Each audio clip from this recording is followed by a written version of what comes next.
Hi friends, హనుమంతుడు పడుకొని దర్శనమిచ్చే క్షేత్రం ఏదైనా ఉంది అంటే అది మహారాష్ట్రలోని ఔరంగాబాద్ జిల్లాలో ప్రసిద్ధ ఎల్లోరాకి సమీపంలో ఖుల్తాబాద్ అనే గ్రామంలో ఉంది.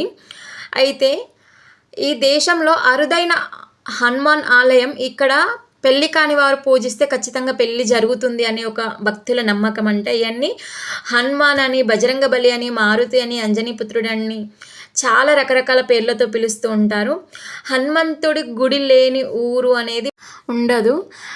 అయితే ఎక్కువ ఆలయాలలో హనుమంతుడు నిలబడి దర్శనమిస్తే, కొన్ని ఆలయాలలో కొండలు ఎత్తినట్లు వీరాంజనేయుడుగా, వరాల ఆంజనేయుడుగా, పంచముఖి హనుమంతుడుగా దర్శనమైతే ఇస్తాడు.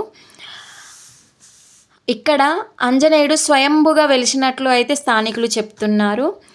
లక్ష్మణుడి కోసం సంజీవని పర్వతం తీసుకొని వచ్చే సమయంలో ఆంజనేయ స్వామి ఇక్కడ కొంచెం పడుకొని సేదాధిరాధన ఒక ప్రచారంలో ఉందంట. భద్రావతి నగరాన్ని భద్రసేనుడు అనే రాజు పరిపాలించేవాడట. అతనికి రాముడిపై గల అమితమైన భక్తి విశ్వాసాలు. భద్రసేనుడు ఎప్పుడూ రాముడిని భజనలతో, స్తోత్రాలతో కీర్తిస్తూ తనని తాను మైమర్చిపోయేవాడట. ఒకరోజు భద్రఖుట్ సరోవరం వద్ద భద్రసేనుడు శ్రీరాముడి భజనలు చేస్తుండగా హనుమంతుడు విన్నాడట. విని అక్కడికి వచ్చి అక్కడే నాట్యం చేసి అలసిపోయి అక్కడే పడుకొని నిద్రపోయాడట. లైక్ చేయండి.